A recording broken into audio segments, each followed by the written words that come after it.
वाहेगुरु जी का खालसा, वाहेगुरु जी की फतेह. Peace be with all of you. And thank you so much, Raji, for the invitation, and Balwant Sahab for organizing this whole beautiful event. Well, looking around, I see a lot of women.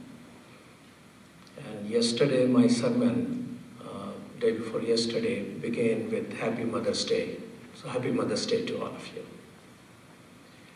Mother's Day was started by a woman when America was killing each other in the Civil War. And she said, I don't want my son to kill the son of another mother. And if you get time, read that letter which she wrote, which became the source of the Mother's Day. In 1893, it was the reincarnation in America of that peace movement. That was, in essence, the message of 1893 Parliament. But Parliament was ahead of its time, as that mother during the Civil War was way ahead of her time. Peace was still something which would be part of this corner or the other corner, not part of the mainstream of humanity. So it took another 100 years before another parliament could take place. And Chicago should be proud of hosting that. It took 10 years of efforts by many dedicated people to convince people, bring them through conversation that this torch must be lit again. And it did happen in 1993 in Chicago. Thinking of future, my dear friend, colleague, as well as mentor, Mary Nelson likes us to constantly look what we have achieved. In that sense, I like to have 5 suggestions about the interfaith movement in future, but I would like to anchor it in the immediate past, today, and the future. That analysis will provide the ground in which probably, perhaps, I'll be able to connect with you what we together must do for the dream of that mother who started the Mother's Day, and for the dream of those people who gave the world a term called interfaith. There is a whole lot of fear in our country. And there is a whole fear industry out there, which is using each and every opportunity to make human being fearful. And a lot of it is grounded in the future, in the fear of the future.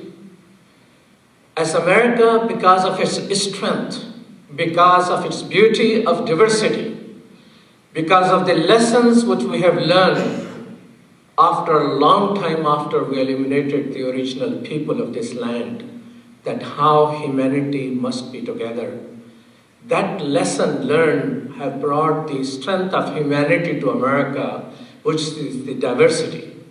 And in 20 or so years, it is projected by our Census Department that we will achieve the real fruit of that humanity, that America will be more like a world. But some people have fear of losing power as people of world will become, in a way, a numerical majority. Based on that fear and fear industry and machine, last year, close to 20 million people purchased guns, and those were with permission of the FBI or the procedure, legal guns. And that is 10 times more than what happened 4 years ago. So fear, instead of welcoming the diversity, embracing it. Diversity is going to be as American as apple pie, my dear sisters and brothers. We can embrace it, we can welcome it, and we build on it. As America needs market share, investment in the world, we have people of the world right here. No other country has that. We have people who know languages of the world. We have people who know religions of the world. And all of that could be strength for our country. So you can take that as a fear and for fear machine, or you can take as a strength and build on that. So this is one very important factor which is going to be defining how America moves forward. And I have something to say what interfaith role should be. The second factor deals with the past. In the last 15 years, essentially our country is responsible for that, but many other people. War, terrorism, and hate has taken close to 2 million lives in Iraq, Afghanistan, and many other places. We now know, but 15 million people have become refugees.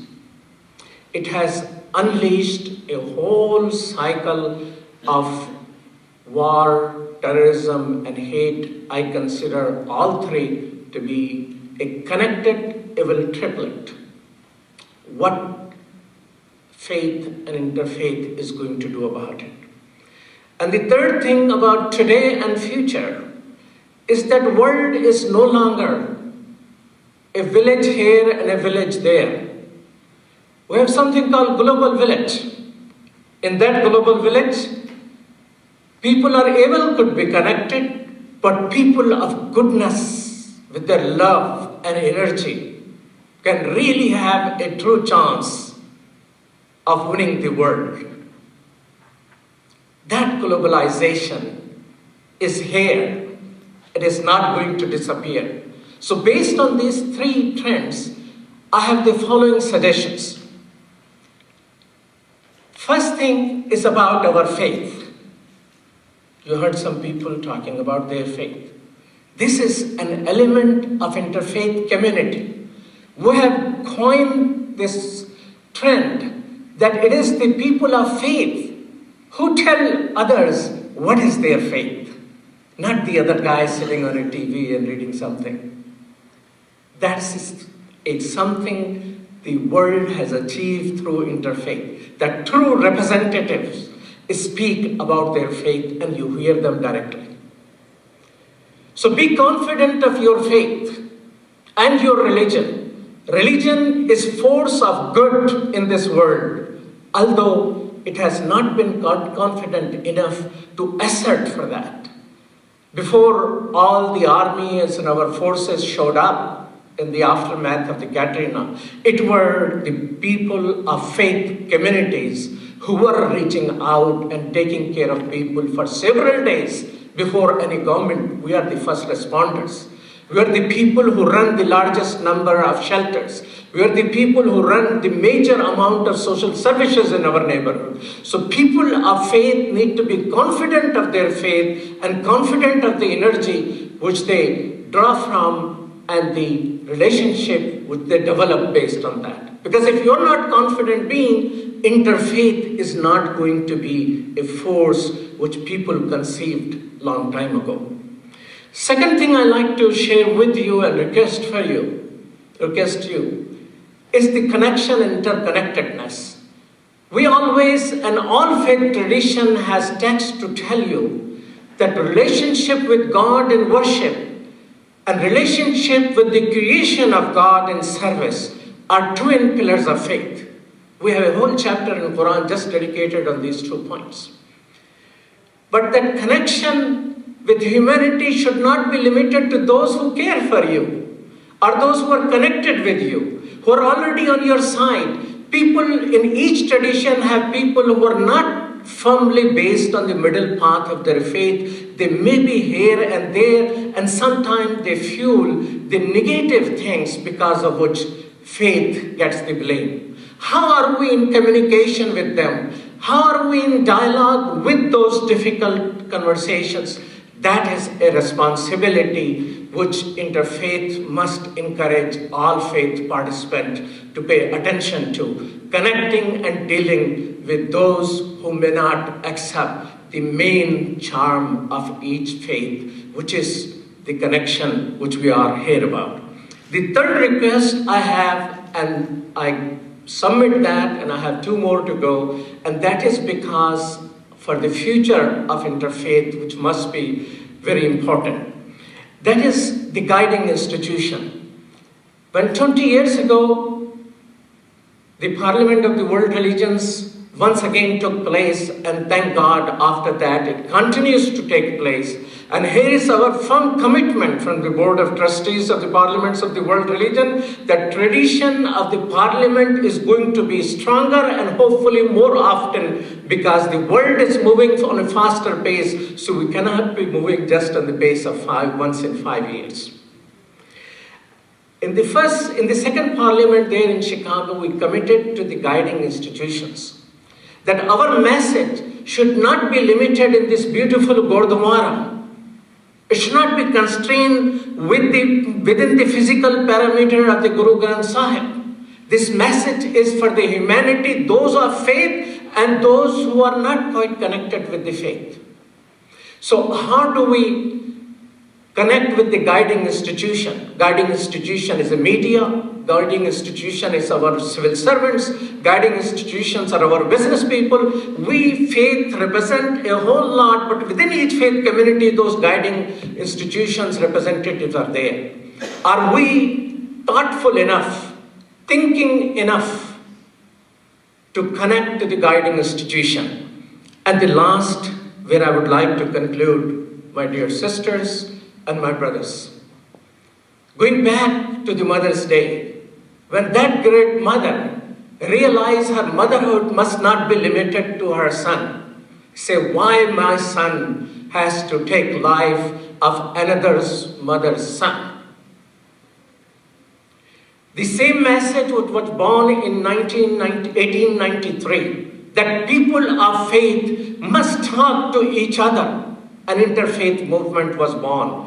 That interfaith movement is continued to grow. It is growing on a faster pace. And politicians look for whatever is the faster thing they want to grab it. And I see politician after politician discovering faith and many, many times interfaith. Well, it must be hard. But it is going to continue to be stronger only if we have our personal deepest commitment to it. When we realize the way that mother realized, when we realized, when the people in 1893 realized, it was not easy. There were demonstrations against those people. When a Muslim, the only Muslim who attended, when he spoke, even in that interfaith gathering, people were booing at that person.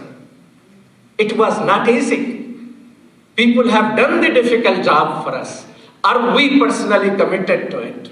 Based on the best tradition within our faith, for the sake of humanity, for the sake of peace in this world, a fast-moving world, even some evil people can take a message of evil and use the globalization to convey that.